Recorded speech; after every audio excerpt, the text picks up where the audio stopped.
Hi guys, good evening.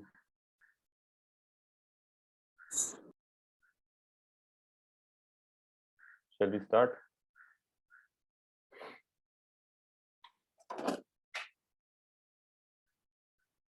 आवाज आ रही है तुम लोगों को?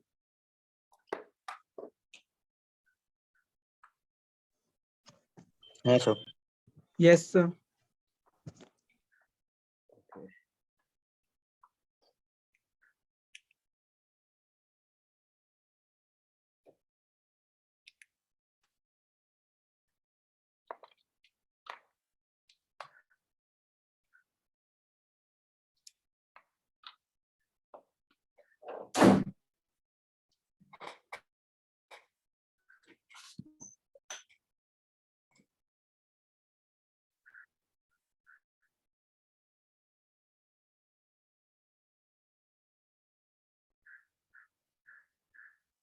तो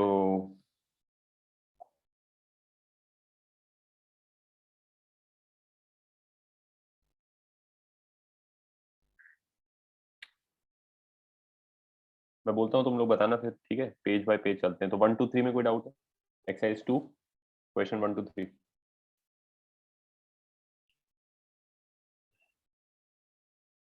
देन 4 to 10। क्वेश्चन 8 का सी पार्ट। 8 का सी पार्ट। बैटरी का EMF resistance दिया, connected across resistance R. The resistance R can be adjusted to any value greater than equal to 0. Graph is plotted between the current passing through the resistance and potential difference across it. ठीक है, तो C part, maximum current which can be taken from the battery is 4 ampere.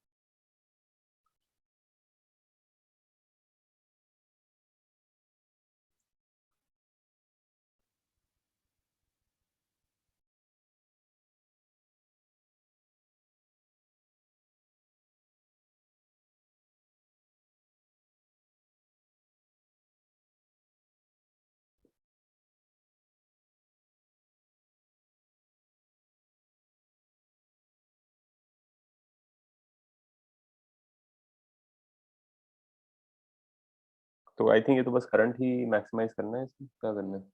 आपकी screen नहीं दिख रही।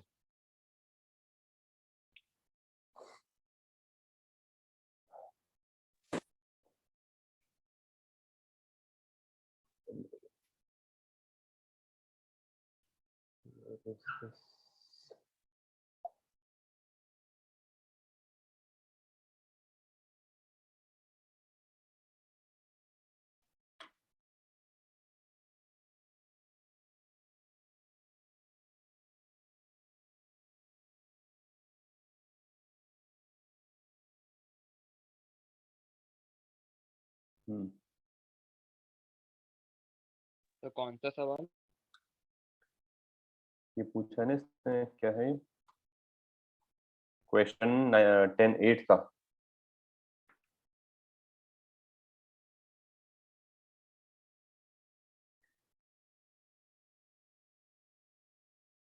इसमें जो है VI ग्राफ बना हुआ है,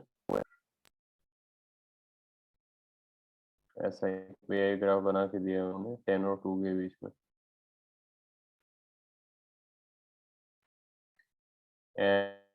And there is basically some battery which has some internal resistance.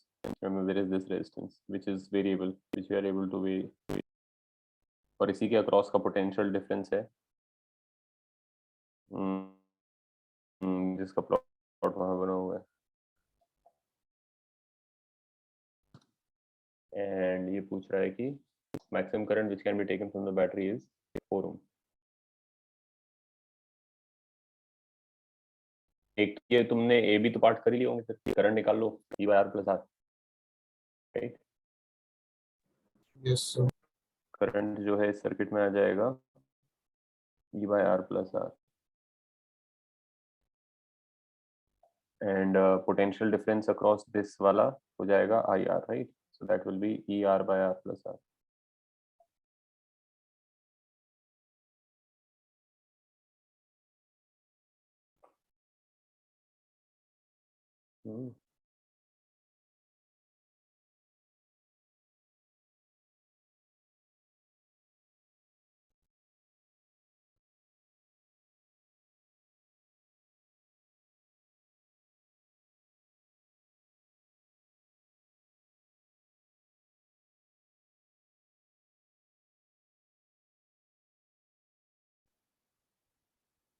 एक तो ये है कि ऐसा ग्राफ है कैसे वैसे, because v equals to I R होना चाहिए इसके लिए, आई बढ़ाने से आर v बढ़ना चाहिए।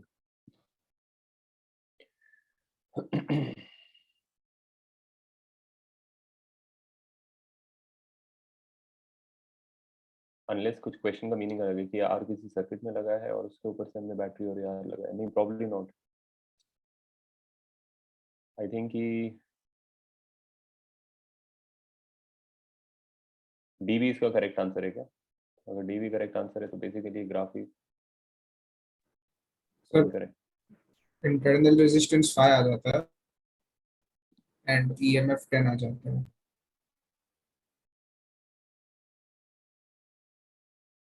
But sir answer utilising the ये दिया है। बट यूटिलाइजिंग ग्राफ ही उल्टा दिया है।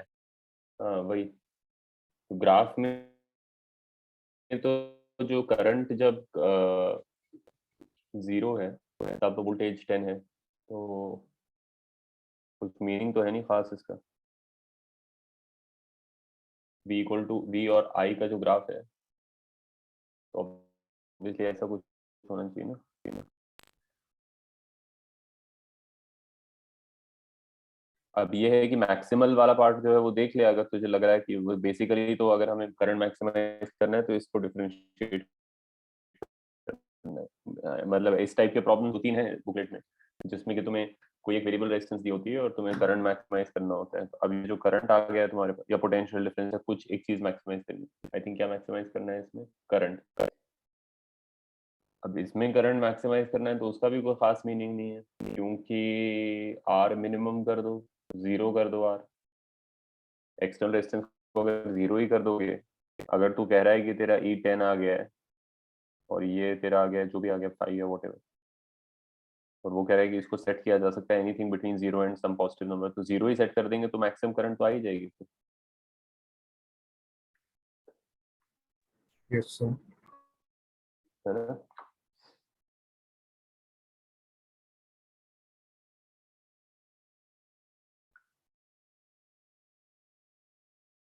But even the internal resistance of the battery and EMF of the battery कैसे निकाला तुमने? 5 और 10 जो भी तुम कह रहे हो। तो v को e माइनस आया लिख देंगे तो ग्राफ में, उसका मतलब वही है ना। सर ग्राफ से ही किया। I 0 v equals to 10 sir.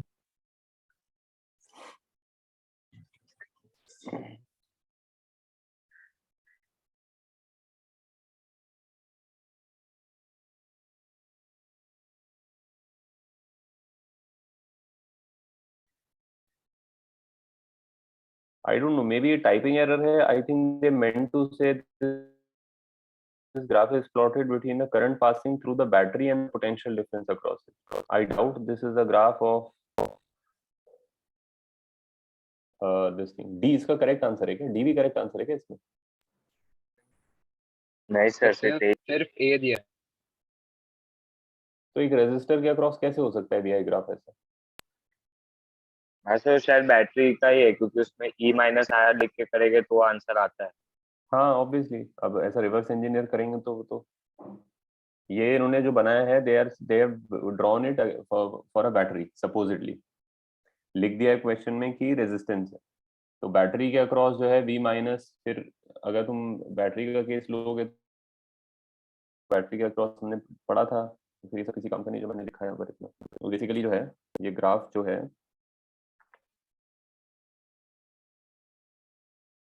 Battery के अक्रॉस बना हुआ है, जब करंट 2 है तो वोल्टेज 0 हो जाती है। लेकिन ये जो प्रॉपर्टीज हैं V और I, ये बैटरी के अक्रॉस है, तो मतलब जो तुम्हारा पूरा बैटरी है यानी रियल बैटरी, और इधर एक I है जिसको अर्थ है जिसको तुम वेरी कर सकते हो। तो वोल्ट मीटर एक्चुअली यहाँ लगी हुई है, ये रीडिंग जो है ये इसकी है। तो ठीक है, करंट ऐसे चल रहा होगा, मान लो I करंट चल रहा होगा। अब तुम देख ही सकते हो भाई कि मान लो अगर ये को A ले लें, ये पॉइंट को B ले लें, तो अगर A से B जाए तो ये minus IR plus E equals to VB, तो VB माइनस VA जो है E माइनस IR हो गया। यही रीडिंग को ये बोल रहे हैं। तो फिर तो दो इक्वेशन, दो वेरिएबल है इसमें कि ये रीडिंग की वैल्यू है 10 जब करंट की वैल्यू है 0, और ये रीडिंग की वैल्यू है 0 जब करंट की वैल्यू है 2। तो इससे ई और आर दोनों आ जाएंगे। ठीक है, फाइन। Yes sir. तो ऑब्वियसली वो जो उन्होंने लिखा है वो गलत है, वहाँ पे टाइपो हुआ है, वो रजिस्टर के अक्रॉस नहीं है। और आयरोनिकली ये हो गया है कि क्वेश्चन में एक ऑप्शन ये भी है कि ऐसा कभी ग्राफ बन नहीं सकता है, which I would have totally marked as an answer, because I would have thought कि रजिस्टर की बात हो रही है, तो रजिस्टर के अक्रॉस तो डेफिनेटली वैसा ग्राफ नहीं बन सकता है। टर्न्स आउट की बैटरी और टाइपो है। समझ गए तुम ये किसका क्या हो रहा है यहाँ पर? हाँ सर। ठीक है, ये हमारा बी है। अब तीसरा पार्ट तुम कह रहे हो मैक्सिमम करंट, तो आई गेस मैक्सिमम करंट तो फिर क्या है, आर को अगर मैं कुछ भी वेरी करा सकता हूँ तो 0 भी कर सकता हूँ, मैक्सिमम करंट तो आ ही जाएगा फिर, राइट? तो R0 कर दो, ई और कैपिटल आर, तो मैक्सिमम करंट आ जाएगी सर्किट में, मैक्सिमम करंट हो जाएगी ई बाय आर। ठीक है, जो भी वैल्यूज हैं। ठीक है, आगे बताओ 10 तक और कोई डाउट है किसी को? फिर 11। हाँ, Exercise 1, can you please solve 74, 79 and 86? Sir हो गया था। एक्सरसाइज 1। Yes, sir.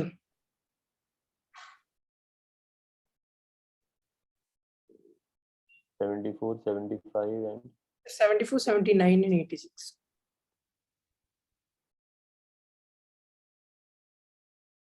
79 and 86। तुम लोगों को मैंने तुम्हारे बैच में बताया था क्या पोटेंशियोमीटर? नहीं, नहीं सब बाकी है। हाँ, तुम्हारा बाकी है ना पोटेंशियोमीटर। 20 मिनट लेकिन का कंटेंट आपने बोला।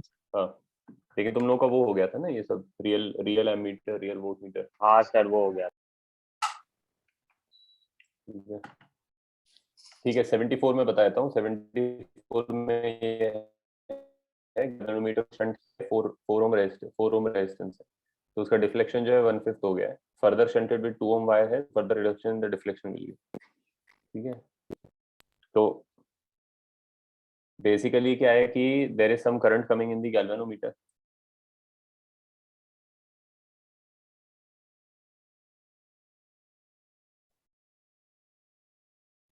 and they are shunting it with a 4 ohm resistance, so already some deflection is there.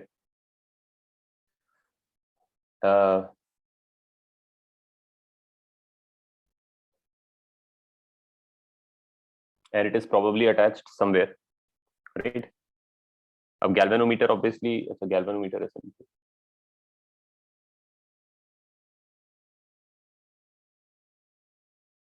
I'm not sure कि यहाँ पे shunting parallel में है कि series में है। अगर parallel में करेंगे तो total resistance कम हो जाएगी,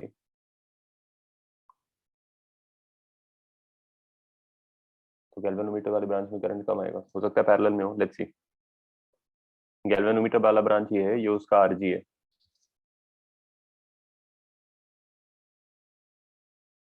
and then we are saying कि इन्होंने इसको शंट कर दिया है 4 से। फाइन,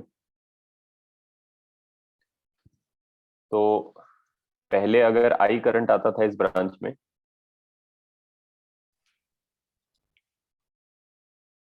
अगेन नॉट श्योर कि how am I supposed to keep I the same और whatever, the main current remains same, अच्छा लिखा है ब्रैकेट में, right, which is weird because it will not be, but nevertheless if they have said so, it's fine. You see that last condition in the bracket, right?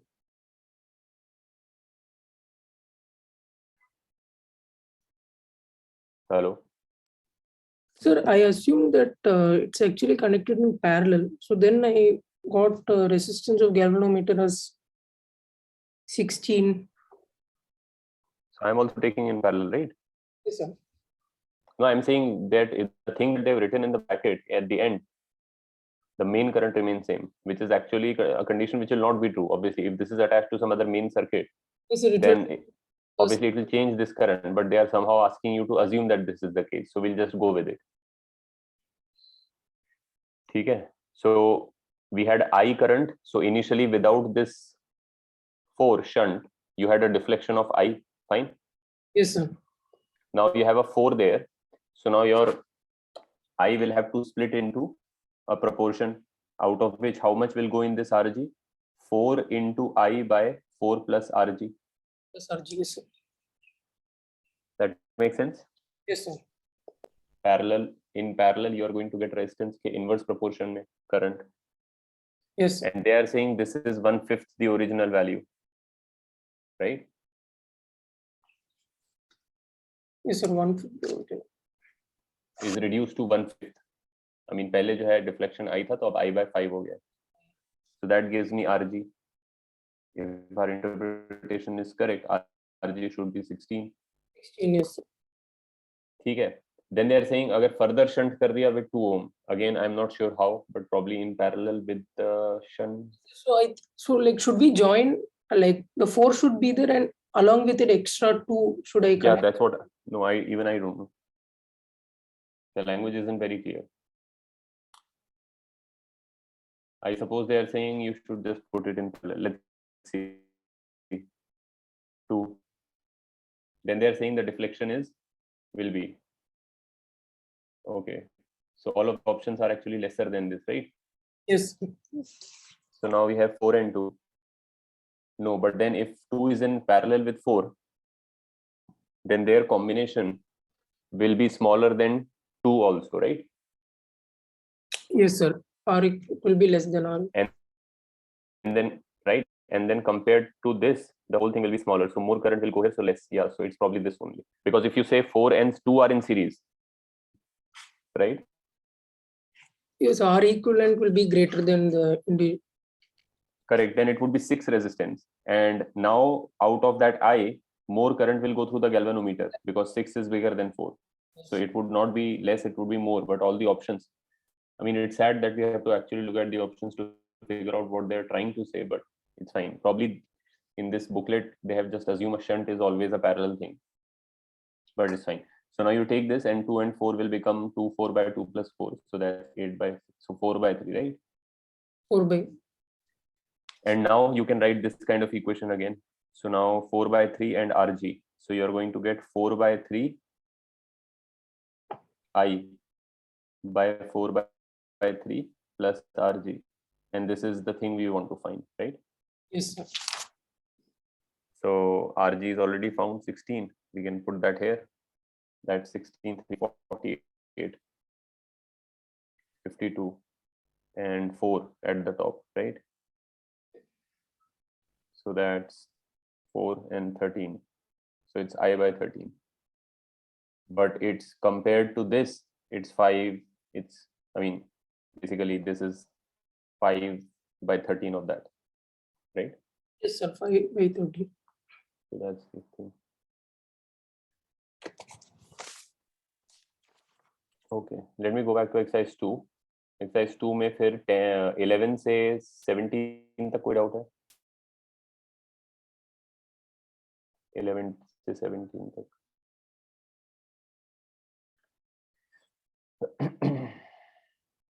Eighteen से 24 तक.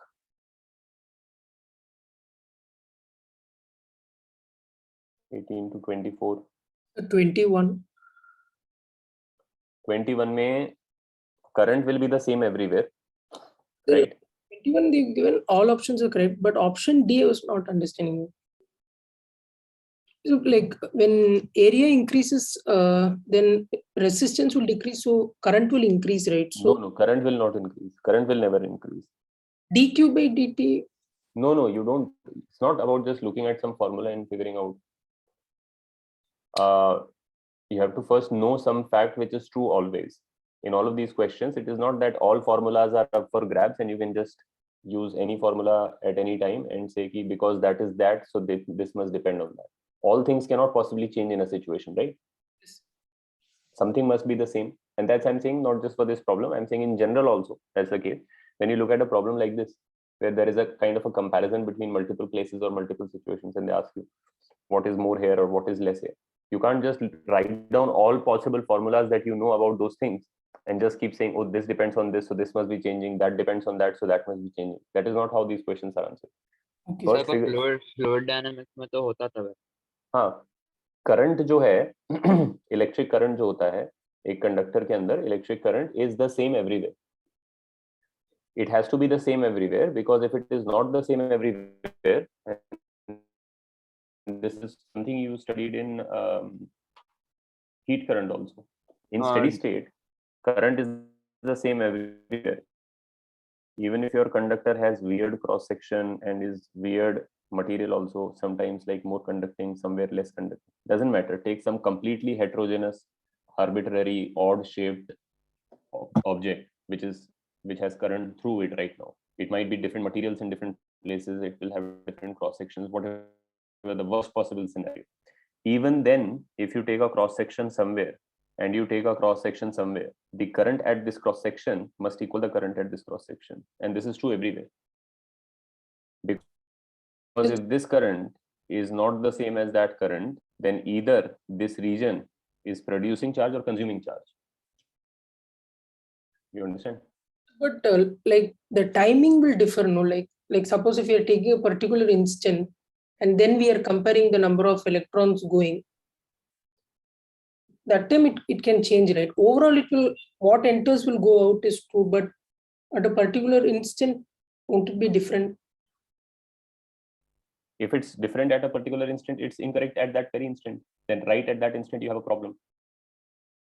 If it's a continuous flow of electrons, and if at any one instant also, it is the case that 10 electrons enter this region and 8 are leaving this region, then where are the 2 electrons going? Are they just lingering inside the region for a while? Oh. Yes, sir.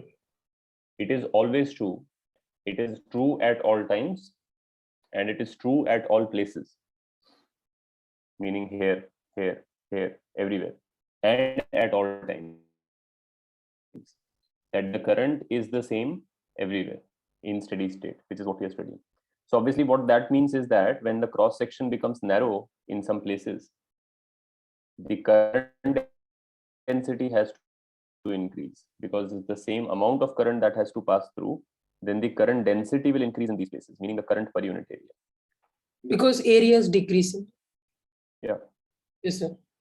So the current is the same, but the current density, J, will increase. Because if you take a cross section here, you'll find that the current is very densely packed, but here it's very evenly or widely spaced. Then you can answer this question, right? Okay, sir. Good. Okay. 25 to 30. Any doubts?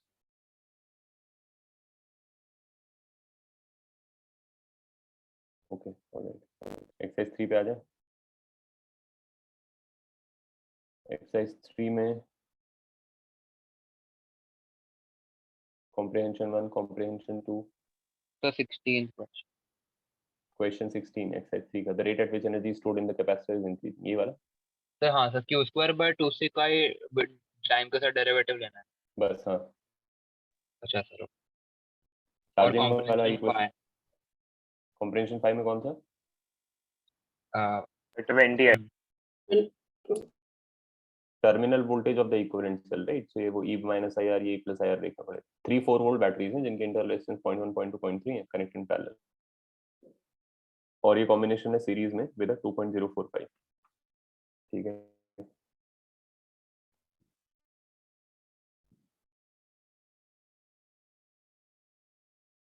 Series में थे, parallel.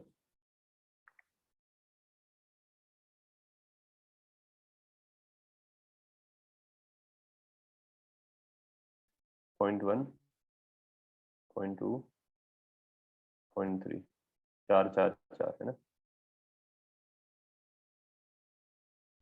And then there is this 2.045.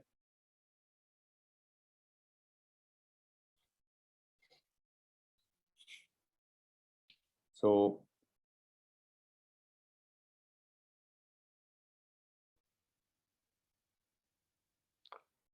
then we want to find the terminal voltage of the equivalent cell. Equivalent cell तो निकाल ही सकते हो, ये तो मैंने तुम लोग को बताया ही कैसे करना है। पहले इन दो को कंबाइन कर लो, remember that result E1R2 plus E2R1। ये तुम लोगों के बैच में हो गया था क्या? हाँ सर हो गया। तो पहले दो को कंबाइन कर लो ऐसे, और फिर जो वो आया उसको तीसरे के साथ कंबाइन कर लो ऐसे, तो पूरा चीज रिप्लेस हो जाएगा, एक E और एक R से, और फिर 2.45 लगा दो उसके साथ, तो फिर वो ये पोटेंशियल डिफरेंस पूछ रहा है। तो करंट मिल गया, तो E माइनस आई आर, या E minus I R obviously इस केस में हो जाएगा, राइट? हाँ सर यही क्या, पर शायद आंसर सी ऑप्शन आ रहा था, पर उन लोग ने डी दे रखा। अच्छा हाँ सर। ठीक है, रुको मैं कर ही लेता हूँ फिर। 444 है, 0.1 0.2 0.3 है, combination is in series with a 2.045 resistor. Find terminal voltage of equivalent cell.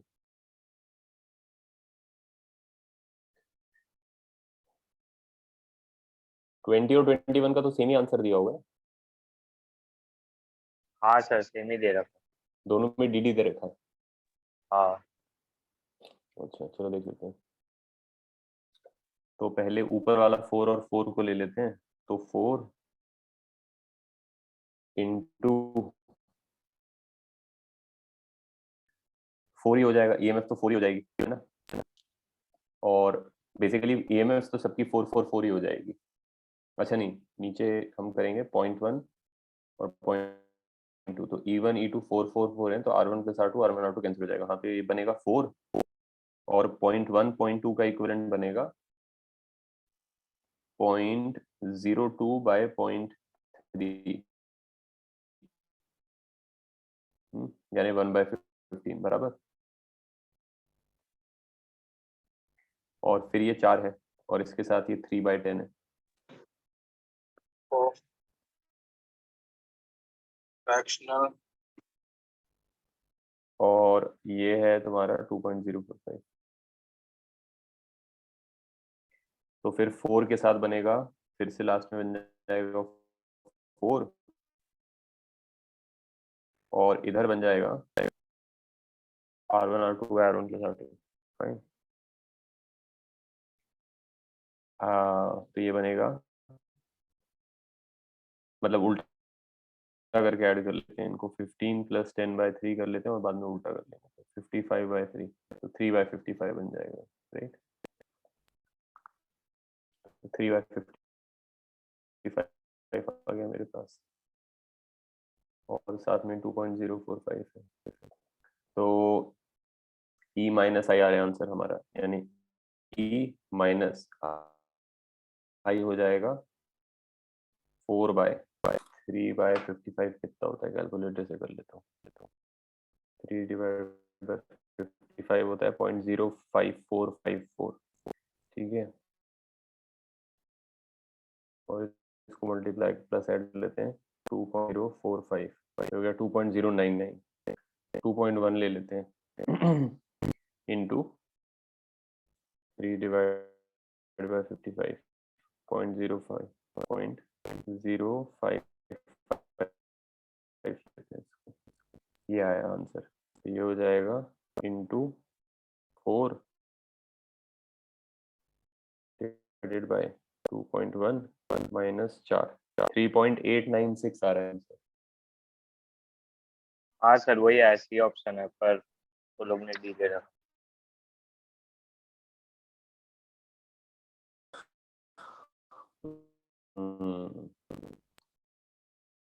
3.885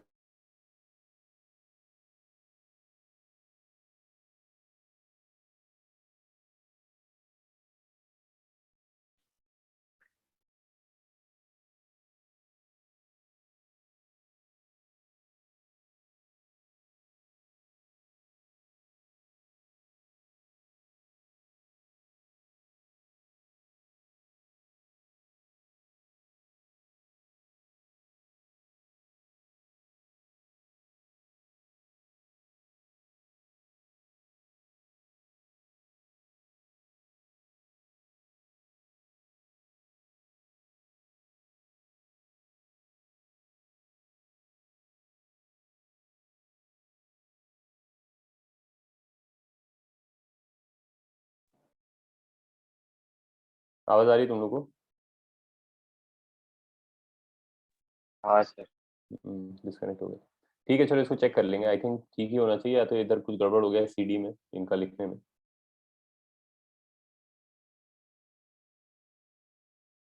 comprehension 6 में कोई डाउट है? कॉम्प्रिहेंशन 7 में कोई डाउट है?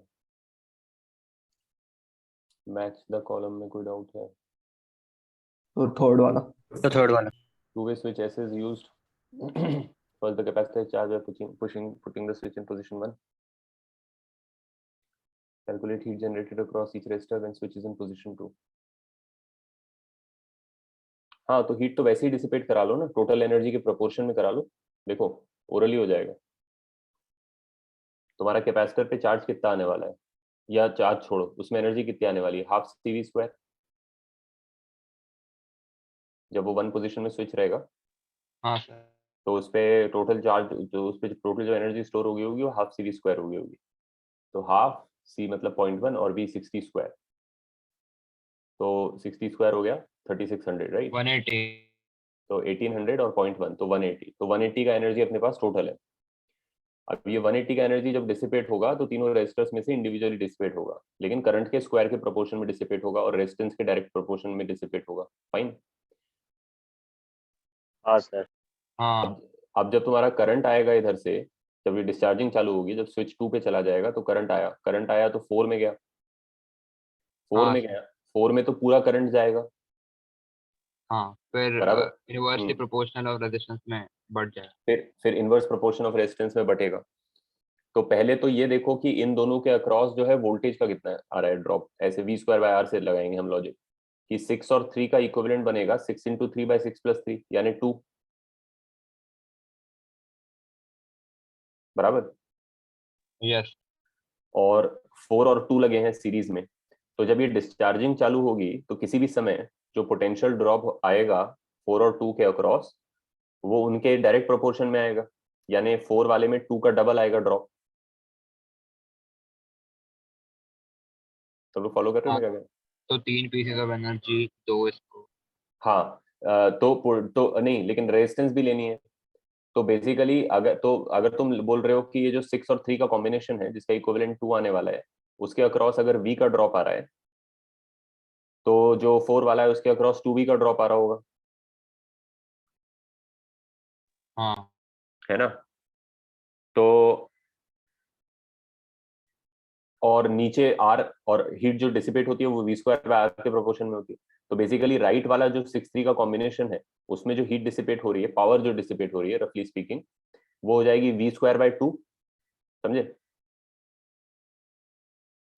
हाँ हाँ और इधर हो जाएगी 2V²/4। हाँ हाँ सर। फॉलो कर रहे हो अभी तक?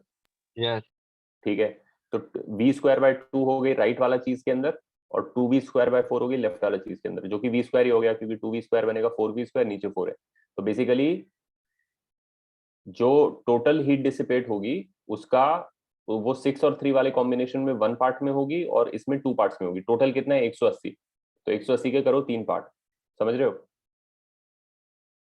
हाँ सर तो उसके 2 पार्ट तो 4 में डिसिपेट होने वाले हैं,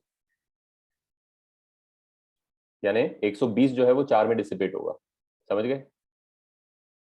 हाँ सर समझ गया। अब बचा हुआ Yes. 60, हाँ, अब बचा हुआ 60 जो है वो 6-3 में डिसिपेट कराना है। अब लॉजिक लगाओ फिर तो से। 3 पार्ट वाला हाँ 20 और 40 हो जाएगा। बेस, यस करेक्ट, हो गया, समझ में आ गया? हाँ सर हाँ समझ। ठीक है ना?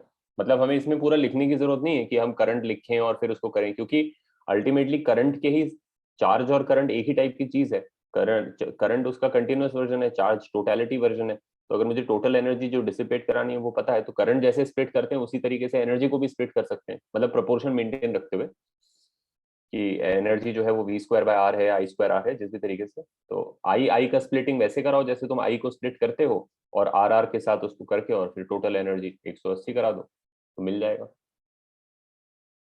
ठीक है ना? Sir, 25. 25? कौन सा 25? अच्छा, ये total electrical power consumed by the circuit, comprehension 6 का। Yes, sir. Yes. हाँ, तो इसमें have you found the Yes, sir. current sim? Yes, sir. Current I found, yes, sir. 30 You V. just have to do I square R on every resistor. So 30 V have to do individually I square at 15 V. Yeah. Add, sir. 30? No, for the 30 V battery and the 15 V battery, like total. No, not for the batteries. For the resistors, you have to do I square R for every resistor. Okay, You sir. have to add it up. अच्छा, by the way, एक मैं तुम लोगों को चीज बताता हूँ. चलो ये मैं क्लास में बता दूंगा. ये तो कोई इम्पोर्टेंट नहीं है, but it's a technique which is commonly used in electrical circuits. But when they are very complicated, it's very helpful. For simple circuits like this, it's not really. But at least I think ये दो problems में तो definitely comprehension 6 और 7 में बहुत अच्छे से लग सकता है, and might actually make it a slightly quicker solution. ठीक है? So next time class में मैं बता दूंगा. Remind me. 30th also similarly knows, like 25th. Yeah, same logic. Okay. Heat का मतलब हो गया resistance में I square R and just count all of them and that's it. Yes, sir. ठीक है, तो MTC में मैथ कॉलम में और कुछ 5th तक, फिर एक्सरसाइज 4 पे आ जाते हैं. So far. एक्सरसाइज 4 में 1 to 9 में कोई डाउट? सर एक्सरसाइज 3 में वो फिफ्थ वाला कॉम्प्रिहेंशन 5 में अपने वो डायग्राम बनाया था, उसमें आपने एक मेथड बोला था कि अगर सब बैटरी के एंड्स अगर मिल रहा है, मतलब ऐसे सेम एंड, तो उन्हें कंबाइन कर सकते हैं, मतलब E1 प्लस E2. कॉम्प्रिहेंशन 5 में? हाँ, मतलब वो जो सर्किट डायग्राम बन गया, हाँ. तो उसके जो EMF है तो E1 plus E2 plus E3 E net लिख के नहीं कर सकते. नहीं, ऐसे नहीं कर सकते हो. इसका कह रहे हो ना, ये ऐसे थोड़ी हो गए. तो पैरेलल वाला है जो हमने पढ़ा था बाद में. हाँ, तो उसमें E1 R1 plus E2 R2. हाँ, वैसे करना पड़ेगा. पहले दो को कंबाइन कर लो, फिर जो वो बन गया तो उसको तीसरे से कंबाइन. तो वो आपने जो बोला था तो कब होता है, मतलब EMF नेट लेके नेट इक्विवेलेंट रेजिस्टेंस पे करंट पॉइंट आपने बोला था, अगर उल्टे लगे हैं तो फिर सब्ट्रैक्ट कर दो, अगर सेम. वो तो जब एक लाइन में लगे होंगे, when they are in the same branch. Obviously अगर ऐसे लगे हैं, एक ही ब्रांच में लगे हैं. फिर आपका स्क्रीन. अच्छा,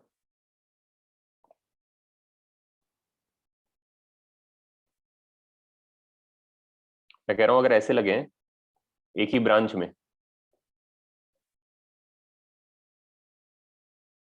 समझ गए? हाँ, तो तब तुम ऐड कर सकते हो, क्योंकि obviously that's like straight forward. और रेजिस्टेंसेस लगे तो नहीं, अगर रेजिस्टेंस बीच में रेजिस्टेंस अगर होगा मतलब नहीं, दोनों होने के दो. बीच में होने से कुछ फर्क नहीं पड़ता है. हाँ ठीक. देखो, जो कुछ एक ही ब्रांच में है ना, जैसी जंक्शन आ जाएगी तो पंगा हो जाएगा. हाँ ओके. लेकिन जंक्शन से पहले पहले जो कुछ एक ब्रांच में है उसको इंटरचेंज किया जा सकता है, कहीं पर भी कोई भी किसी के आगे पीछे किया जा सकता है. हाँ सर ठीक. ठीक है ना? ठीक है, एक्सरसाइज 4 पे आ जाते हैं. बता दो 1 to 10 में 1 to 9 में कोई doubt? Sir second. In the circuit shown in figure, potential difference between point A and B 16 volts. Find the current passing through the 2 ohm resistor. ठीक है, A और B के बीच में 16 ohm रेजिस्टेंस 16 वोल्ट है, तो A पे 0 ले लो, B पे 16 ले लो. आई सपोज A 16 पे होगा, B 0 पे ले लो, A 16 पे ले लो. मतलब ऐसा ऐसे ही 0-16 मानने हैं या ऐसा V+16 मान? कोई फर्क नहीं पड़ेगा उससे. 0 ले लो, दिक्कत नहीं है कोई. It will not make any difference to the solution, क्योंकि अल्टीमेटली तुम्हें जो है बेसिकली ए से बी तक वो अपना केवीएल लिखना पड़ेगा. B A minus this equal to B B. अब वो बी ले लो चाहे 0 ले लो, वो बराबर ही हो जाएगा. 16 ही बचेगा उधर, 16 ही बचेगा उधर. हाँ sir. The question 4. Find the equivalent resistance of the circuit between points A and B as shown in the figure. देखो, सिमेट्री का यूज करो. अपर पार्ट को फोल्ड कर दो, ए बी लाइन के अबाउट अपर पार्ट को lower part पे fold कर दो. समझ रहे हो? हाँ. ठीक है, तो बस में बैटरी कैसे लगी होगी, मतलब कौन सी सिमेट्री चेक करनी हो कैसे बात?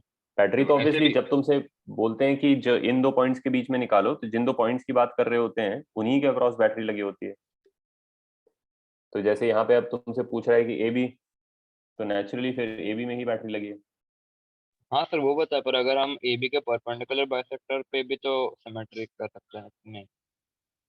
हाँ लेकिन ऑब्वियसली ये मैंने बताया था ना क्लास में, अगर तुम्हें क्यू वाला हाँ प्रॉब्लम वही याद पूछ होगा। रहा था मैं, वही पूछ रहा था, तो बैटरी का ऐसा ओरिएंटेशन पता होना चाहिए ना, किधर ऐसे मतलब लगी होगी तो हम नहीं बैटरी का ओरिएंटेशन नहीं रेलिवेंट है उसमें।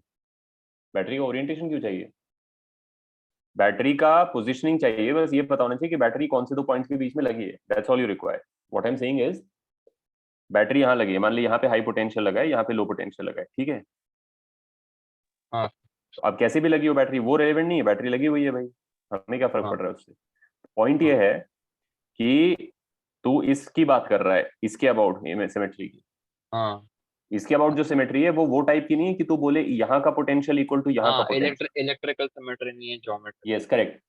तुम ये कह सकते हो कि यहाँ का पोटेंशियल अगर तू मान ले बैटरी 0 और 10 वोल्ट की ले रहा है, तो इधर अगर बी पे 0 है और ए पे 10 है, तो तू ये कह सकता है कि अगर इधर 1 है तो इधर 9 होना चाहिए, हाँ और ओके, फिर इधर अगर एक 7 है तो साइड इधर पूरा 3 होना रेड है, चाहिए। एक साइड ब्लू। यस यस, ये टाइप की सिमेट्री है कि कितना डिफरेंस यहाँ से यहाँ तक आ गया उतना डिफरेंस यहाँ से यहाँ तक आ गया। बट इक्वालिटी वाली सिमेट्री नहीं है। इक्वालिटी वाली सिमेट्री इस लाइन के अबाउट है कि तू बोल सकता है ये और ये सेम पोटेंशियल है एब्सोल्युटली, हाँ सर। और ये सेम पोटेंशियल है उस सेंस में। तो अगर ये और ये सेम पोटेंशियल है, then you can fold this on to this, touch it directly, makes no difference. तो मैं ये कह रहा हूँ कि इस प्रॉब्लम में अपर पूरे पार्ट को लोअर पार्ट पे फोल्ड कर दो। जब तू फोल्ड करके नीचे लाएगा ना, तो जैसे ये वाला रेजिस्टर इस पे आके बैठ जाएगा पैरेलल में, हाँ हाँ सर।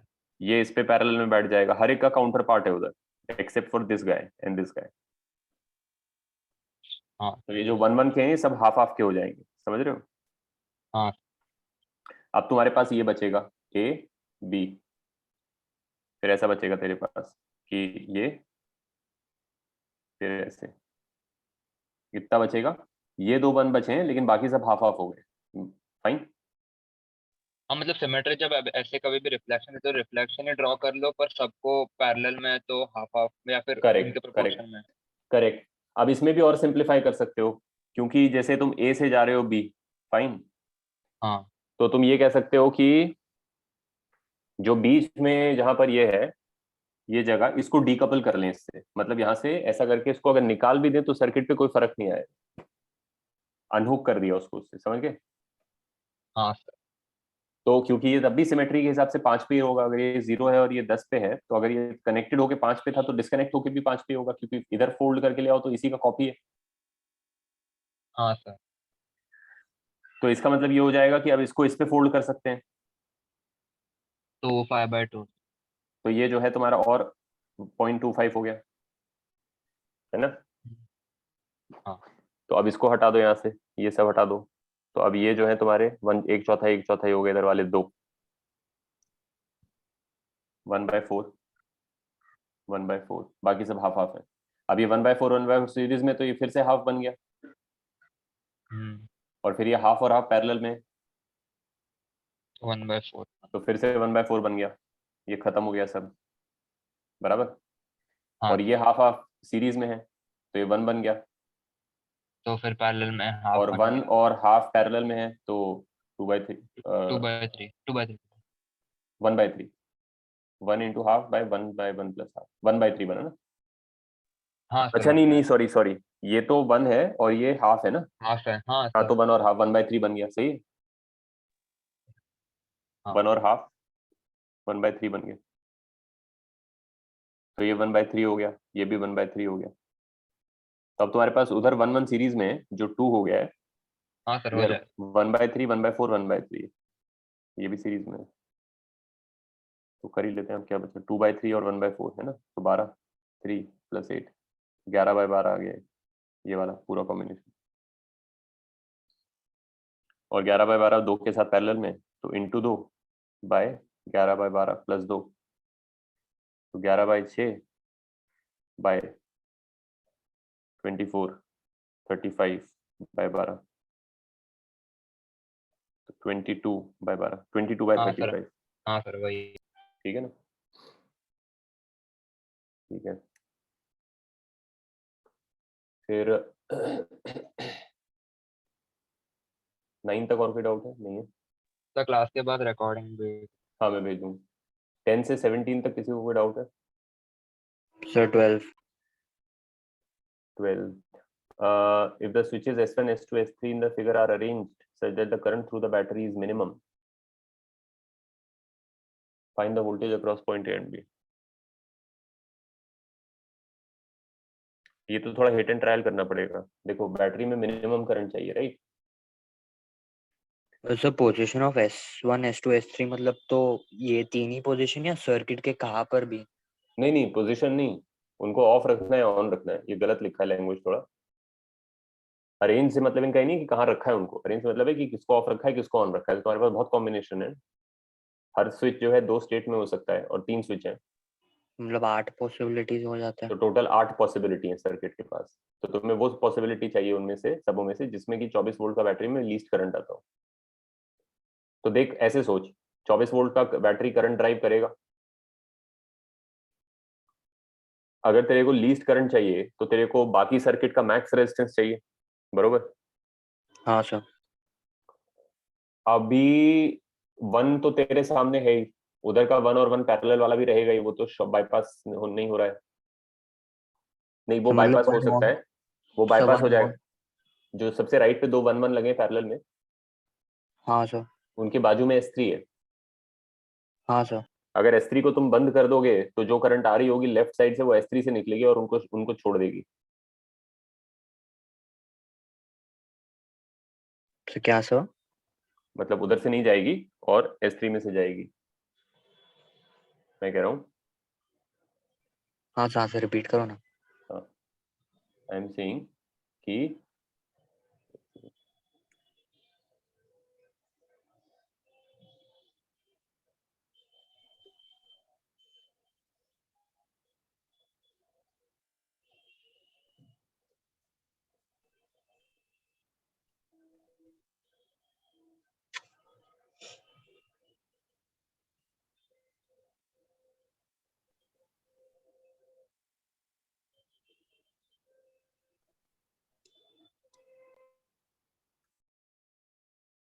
आई एम सेइंग अगर ये बंद कर दिया S3 को, तो जो भी करंट इधर से आ रही थी वो फिर इधर से नहीं जाएगी ना, फिर वो इधर से ही चली जाएगी, क्योंकि ये इसी और इसी के बीच का पोटेंशियल रास्ता है जीरो रेजिस्टेंस का। हाँ। समझ गए? हाँ। लाइक 1 और 1 तो पैरेलल में हाफ हो जाएगा, है ना? अब तुम्हारे पास यहां से यहां जाने के लिए अगर S3 बंद कर दिया तो एक रास्ता है जीरो रेजिस्टेंस का और एक रास्ता है हाफ रेजिस्टेंस का, तो ऑब्वियसली सारा करंट इधर से ही चला जाएगा। हाँ सर। तो ऑब्वियसली सर्किट की ओवरऑल रेजिस्टेंस कम हो जाएगी इससे। हाँ। लेकिन हमें तो इसमें सबसे कम करंट चाहिए, यानी सर्किट की रेजिस्टेंस सबसे ज्यादा होनी चाहिए। हाँ। तो इसलिए ये तो खुला ही रखना पड़ेगा, क्योंकि वरना ये दोनों गेम से बाहर हो जाएंगे। हाँ सर। ठीक है, तो एक पॉसिबिलिटी तो तुम्हारी खत्म हो गई। अब इधर में भी अगर तुम इसको बंद कर दोगे तो फिर यहां से यहां जाने के 3 जो रास्ते हैं, एक 9 ओम है, एक 9 ओम है और एक 0 ओम है, तो सारा करंट बीच में से निकल लेगा। हाँ सर। वो भी नहीं चाहिए अपने को, हाँ। तो इसको भी खुला रखना पड़ेगा ताकि ये सारे गेम में रहे। हाँ। अब बस इसका देख लो, अगर इसको तुमने बंद कर दिया तो ये पूरा ही बाईपास हो जाएगा, हाँ। क्योंकि जब यहाँ से करंट चलेगी आना तो वो इस बैटरी तक चाहती है, तो उस रास्ते से क्यों जाए, इधर से नहीं जाए जीरो रेजिस्टेंस से, तो इसको भी खुला ही रखना पड़ेगा। हाँ सर। तो अब तो तुम्हारा सर्किट सिंपल हो गया ना, ये खुला हुआ है, सारे ही स्विच खुले हुए हैं, तो बेसिकली इतना ही सर्किट है, बस ये फिर ये 9 9 सीरीज में, 9 9 पैरेलल में, तो 4.5 4.5 और 6 10.5 1 11.5, उधर से एक आधा 12। समझ गए? हाँ सर। 12 रेजिस्टेंस है 24 वोल्ट के साथ। ठीक।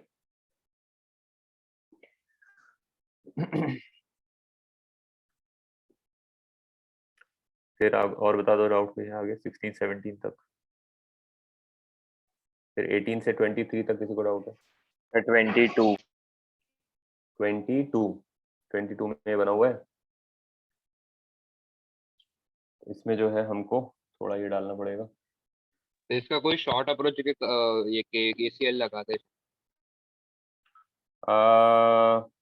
मे बी शॉर्ट अप्रोच क्या होगा, let me C. I doubt कि कोई शॉर्ट अप्रोच होगी, बट इसमें क्या सिमेट्री है? इसमें सिमेट्री जो है वो तो कुछ खास है नहीं।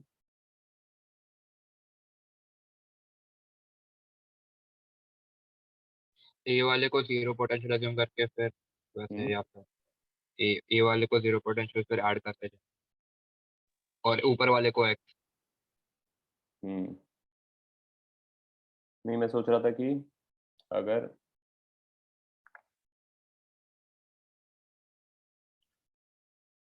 if I can, let's say,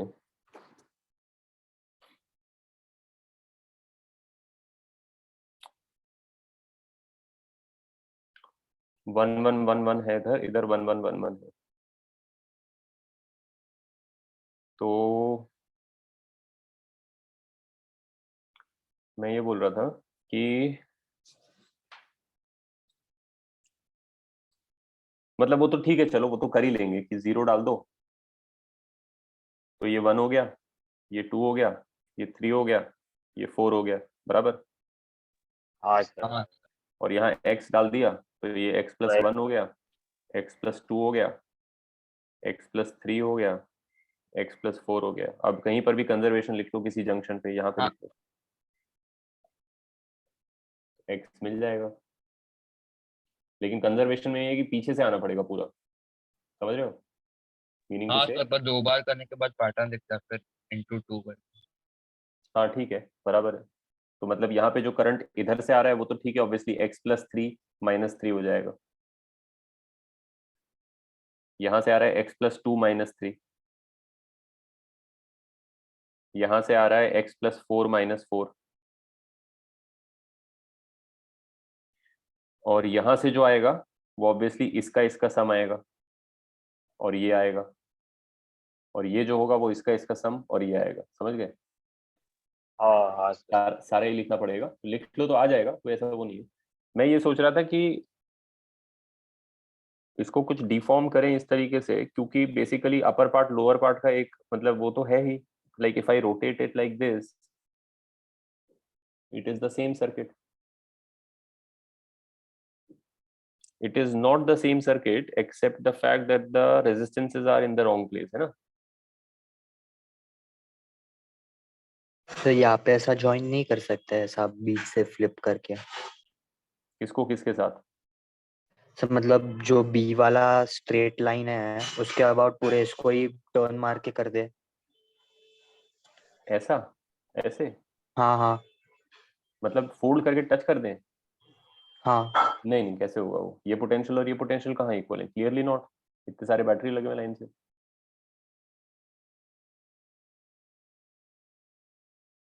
मैं तो ये कुछ सोच रहा था कि इसको ऐसा रोटेट कर दें ताकि ये बैटरी उस बैटरी की जगह चली जाए, ये उधर चली जाए, ये यहाँ आ जाएगा, तो फिर ये ऐसे ही दिखेगा जैसा दिखेगा, एक्सेप्ट क्या प्रॉब्लम हो रही है कि रेजिस्टेंस सब ऐसे ऐसे दिखेंगे फिर।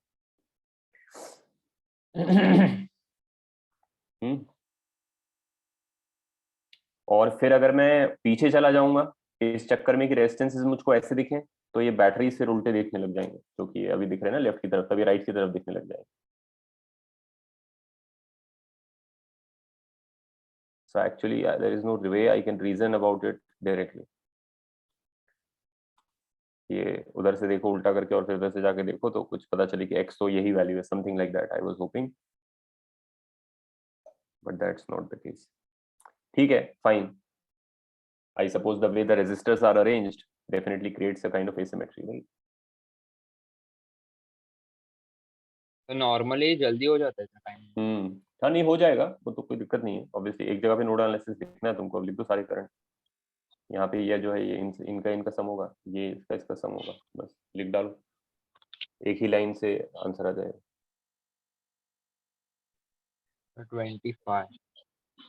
25 में यहाँ पे ये करना है कि जो वायर है उनकी रेजिस्टेंस है वो obviously resistance per unit length type treat करके तुमको कहना है कि जितना लेंथ है उतना ही रेजिस्टेंस है। समझ रहे हो? यस। तो एसेंशियली एडी, डीसी, सीबी और एबी तीनों की चारों की सेम रेजिस्टेंस अगर आर है तो डी से सेंटर तक रेजिस्टेंस और वो सब जो है वो हो जाएंगे R/√2, है ना। हाँ सेंटर को अगर O बोले तो OD, OC, OB और OA के रेजिस्टेंसेस R/√2 हो जाएंगे। और बैटरी बीच में लगाई है तो सिमेट्री यूज कर लो कि भाई बीच में जो है तुम्हारा 50-50 आएगा, मतलब डीकपल कर लो उसको, ये कह रहा हूँ तो मैंने पीछे किया ना उस वाले प्रॉब्लम में। वो बीच वाले ओ को तोड़ के मतलब हाँ दो यस अलग अलग। करेक्ट, ऐसा है।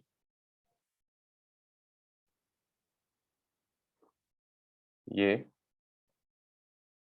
और यहाँ तुम्हारा बैटरी लगा हुआ है, तो ये जो वी टाइप बने हुए हैं इनको यहाँ से ब्रेक कर लो, तो ये जो वी अलग कर लो वो भी अलग कर लो, ऐसा बनना है। ऐसा करके कुछ चेंज क्यों नहीं होता था?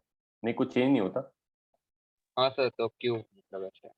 क्योंकि अदरवाइज भी तुम ये कहते कि मान लो भाई 10 वोल्ट का बैटरी है, तो बाय दिस सिमेट्री की ये इधर का मिरर इमेज है, इधर 5 होना चाहिए, 5 वोल्ट बीच में, इधर भी 5 होना चाहिए, इधर भी 5 होना चाहिए, सही है।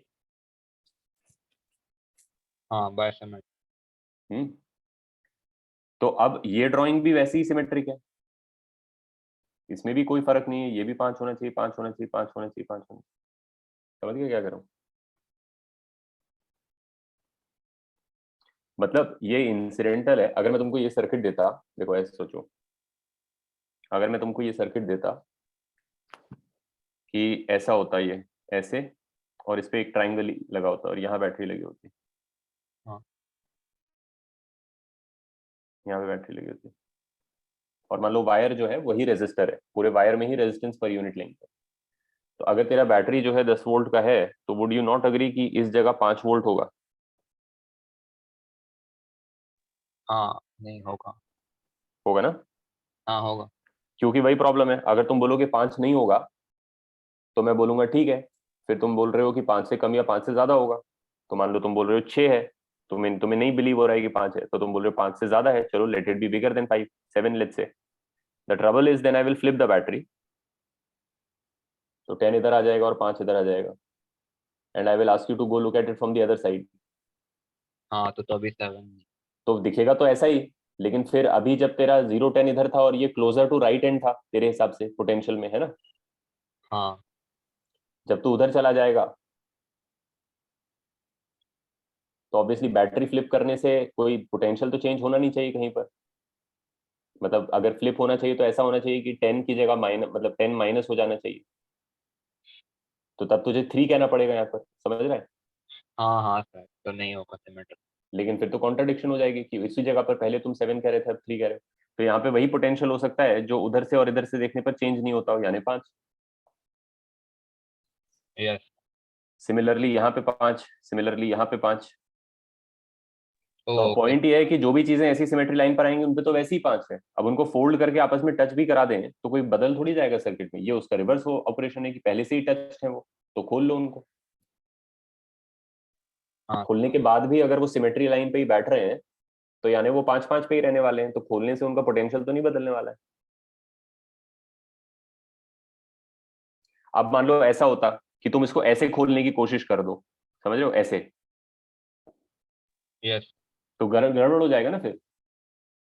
हाँ एक साइड हाई पोटेंशियल पे दूसरा लो। हाँ, तो अब ये तो टच किया हुआ है तो फोर्स किया हुआ है 5 पे रहने के लिए, अगर ये इसको ऐसे खोल देंगे, इधर कर देंगे और इधर कर देंगे, तो ये इस पे कहीं पर भी 5 नहीं होगा क्योंकि 5 तो बीच में है, तो इस पे तो पूरे पे 5 से ज्यादा पोटेंशियल होगा, मे बी 8 से लेकर तो 6 तक जा रहा हाँ होगा। मतलब अगर इधर 7 है तो उधर 3 होगा या 3। हाँ इधर कम होगा, इधर कुछ जो भी होगा 2 से लेकर 4 तक। तो ये नहीं खोल सकते हम क्योंकि इनको टच करने से 5 हो रहा था, ये फोर्स बाय फोर्स 5 हो रहा था, तो इनको खोल देंगे तो सर्किट का टोपोलॉजी चेंज हो जाएगा, तो पोटेंशियल भी चेंज। लेकिन उस सेंस में तो वो खोलने से भी कोई फर्क नहीं है क्योंकि वहां पे बाय सिमेट्री फिर भी 5 होने वाले हैं, तो you might as well open. हाँ ओके। ठीक है, ठीक है, ये हो गया। फिर 2 3 4 तो खत्म हो गया, और बता दो अगर कुछ है तो कर लेते हैं, तो खत्म करते हैं। सर एक ग्रुप पे भेजा था कुछ। अच्छा,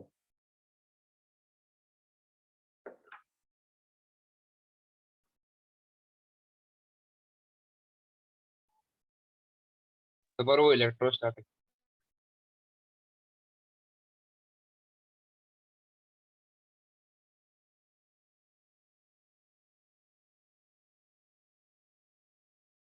हाँ ठीक है ना, तो ये देख ऊपर चार्ज क्यू लगा हुआ है और अपना चार्ज भी क्यू है, तो इसको एक एक्स्ट्रा फोर्स रिपल्शन का सेंटर से मिलता रहेगा, राइट?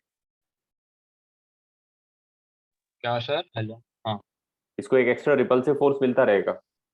हाँ, सेंटर से इलेक्ट्रो। लेकिन तो जब लेकिन बात यह है कि ये फोर्स जो है ये तो रेडियल डायरेक्शन में ही लगता रहेगा, समझ रहे हो? तो वो अगड़न 0। हाँ, क्योंकि इसके हमेशा डिस्प्लेसमेंट के ऑपोजिट परपेंडिकुलर रहेगा। तो normal root under root 5 GR से। बिल्कुल, ओ ओ। समझा? हाँ। ठीक है। तो पर ऐसे नहीं सोच सकते कि जब ये मिनिमम स्पीड है तो ऊपर जाएगा तो टेंशन 0 होगा, तो उससे mg माइनस जो एफ इलेक्ट्रो मतलब एफ ई हम्म इक्वल नहीं, टू। मिनिमम स्पीड है तो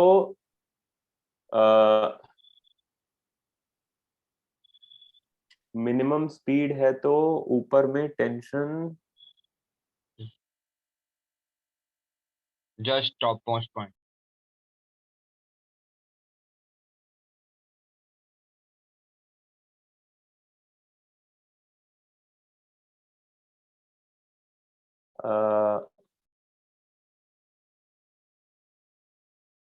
टेंशन 0 होगा, तो तुम कह रहे हो कि रिपल्शन और mg बैलेंस हो रहे होंगे। नहीं हो रहे होंगे, मगर उससे तेरे को मिलेगा क्या? ऊपर तो स्पीड 0 होगी तेरे हिसाब से।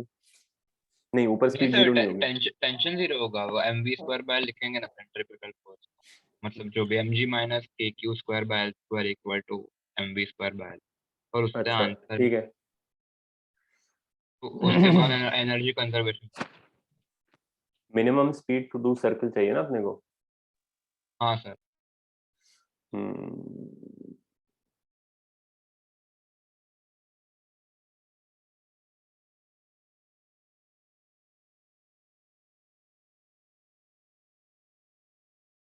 नहीं आई थिंक ये तो बात सही है, इसमें तो आई थिंक जरूरत पड़ेगी इसकी कि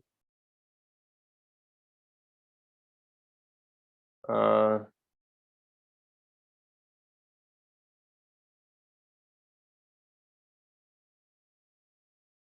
अगर ऊपर टॉप पे पहुंचेगा वो तो चलेगा फिर तो, कि रिपल्शन आ रही है उसको, तो टेक्निकली तो होना चाहिए कि ऊपर में वो mg माइनस मतलब repulsion mg minus repulsion equal to mv square by R. और फिर एनर्जी कंजर्वेशन में नहीं आएगा इलेक्ट्रोस्टैटिक फोर्स, बस नीचे directly mv square by R से कर दोगे तुम, मतलब नीचे का ग्रेविटेशनल एनर्जी से कर दोगे। हाँ सर, पर उसका आंसर नहीं आ रहा। नहीं फिर तो गलत ही है, क्योंकि जो बात तुम कह रहे हो वो सही है। टेक्निकली तो होना यही चाहिए, क्योंकि जब टॉप पे पहुंच जाएंगे तो हमें टेंशन अगर बेयरली 0 करना है तो फिर obviously the repulsion will hold us there, है ना? Which means we can afford to have a, normally क्या होता है mg जो है सेंट्रीपिटल दे रहा होता है, टेंशन 0 हो गया होता है, हाँ, तो उससे अंडर रूट 5 GR। तो उससे ऊपर की एक स्पीड मिलती है हमें, हम्म। और फिर उसको नीचे से एनर्जी कंजर्वेशन से एक स्पीड आती है। अब अगर रिपल्शन भी है तो रिपल्शन को काउंटर करने के तो ऑब्वियसली क्योंकि सेंट्रीपिटल टोटल कम हो जाएगा तो स्पीड भी ऊपर काफी कम होनी चाहिए, मतलब हाँ। हम ऊपर कम स्पीड के साथ भी पहुंच सकते हैं, तो नीचे से भी कम स्पीड से स्टार्ट कर सकते हैं इन प्रिंसिपल, है ना? यस। तो होना तो चाहिए। देख, तू सही कह रहा है, इन्होंने फिर सही नहीं दिया। इन्होंने क्या वही दे दिया जो नॉर्मल होता है, जो मैं कह रहा था पहले, हाँ, उससे आंसर आ रहे थे पर मतलब they have normal. Basically taken that normal अपना √5 दिया ना। हम्म।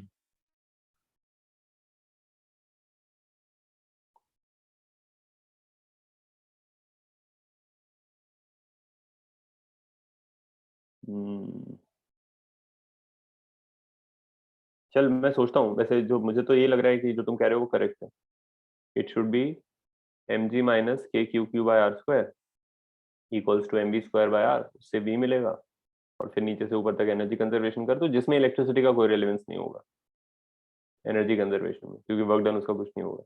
बट डेफिनेटली इसमें तो उसका रेलेवेंस है कि ऊपर पहुंच के कितना स्पीड एक्सेप्टेबल है, क्योंकि ये भी तो उठा रहा है थोड़ा मेरे को। हाँ। अदरवाइज तो काफी स्पीड चाहिए होता है ऊपर में, नहीं तो गिर जाएंगे नीचे, क्योंकि रस्सी तो ढीली हो गई होती है। तो लेकिन अब रिपल्शन वहां रोक के रख रहा है, तो हम काफी स्लो भी जा सकते हैं, फिर भी नहीं गिरेंगे। तो नीचे से भी काफी स्लो स्टार्ट कर सकते हैं। तो आंसर इसका टेक्निकली रूट 5 जेल से कम होना चाहिए। It should be possible to start with a smaller speed. Although my other issue is कि क्या उससे पहले स्पीड कहीं जीरो तो नहीं हो जाएगी, पता चले कि भाई we have run out of speed.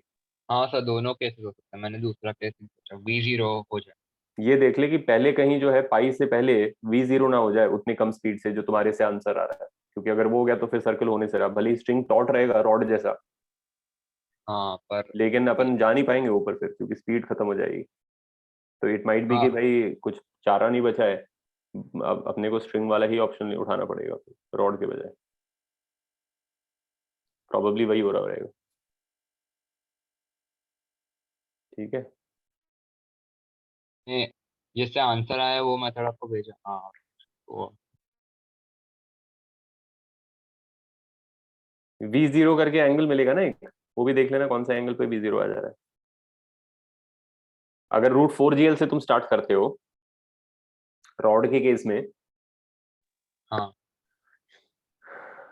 क्योंकि एक बात ये भी है कि रॉड का भी बीच में है स्टोरीज का, मतलब ये ट्रूली रॉड जैसा भी नहीं है, क्योंकि रॉड तो देखो ऐसा नहीं कि रॉड जो है ब्रेक हो जाएगा या कुछ हो जाएगा।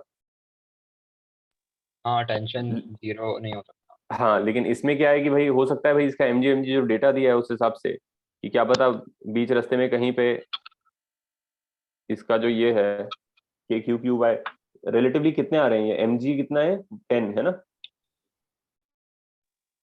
हाँ और K Q Q by R square कितना आ रहा है, के हो गया तुम्हारा बहुत छोटा नंबर राइट, नहीं के हो गया 9 to 10 to power 9 right, yes sir. और क्यू क्यू हो गया 40 into 40 into 10 की पावर 1600 माइक्रो 1600 into 10 की पावर -12। -12 राइट। हाँ तो इधर है 10 की पावर -9, तो 10 की पावर -3 तब भी बचा, लेकिन 1600 है तो 1.6 बचा बराबर, हाँ और 9 था इधर, तो 69 कितना होता है 144 राइट, तो 1.4 14.4 बराबर। यस।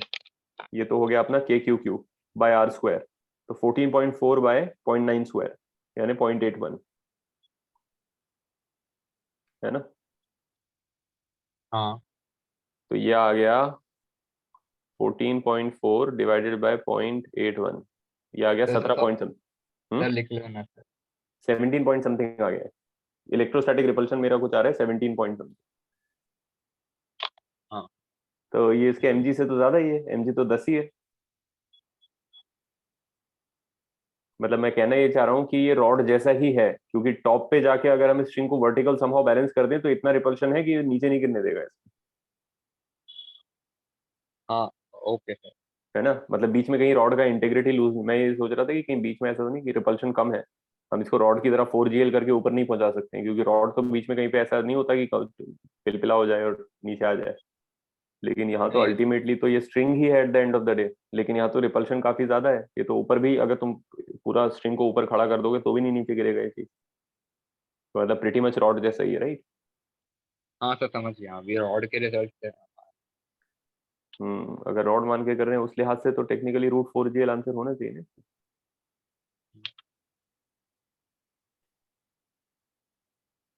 हाँ सर, √4GL ही आंसर। रूट 4GL ही आंसर है, हाँ, √4GL। तो करेक्ट है ना, फिर क्या टेंशन है तेरा भी, तो तू भी तो वही कह रहा है, फिर मैं सोच रहा हूँ तू कह रहा है रूट 5GL आंसर है, मैं ही गलत बोल रहा था ना पहले। नहीं सर, रूट पर उससे नहीं आ रहा, टेंशन जीरो से नहीं आ रहा, रॉड को अज्यूम करके आ रहा है। मैं टेंशन जीरो करके फिर कर रहा था तो गलत आ हाँ रहा रॉड, अच्छा टेंशन जीरो से नहीं आएगा ना। हाँ बेसिकली ये देखना जरूरी था ना इसमें कि इसका वेट के कंपैरिजन में ये इलेक्ट्रोस्टैटिक फोर्स है कितना। था। अच्छा, तो वो ज्यादा है इसलिए वो कभी टेंशन जीरो हो नहीं पाएगा, इसलिए हाँ V0। एग्जैक्टली एग्जैक्टली, हाँ। ये रॉड ही है, प्रिटी मच रॉड है ये। Oh okay sir. हाँ गॉट। ठीक है ना। हाँ थैंक ठीक है चलो, you. Bye sir. Bye bye.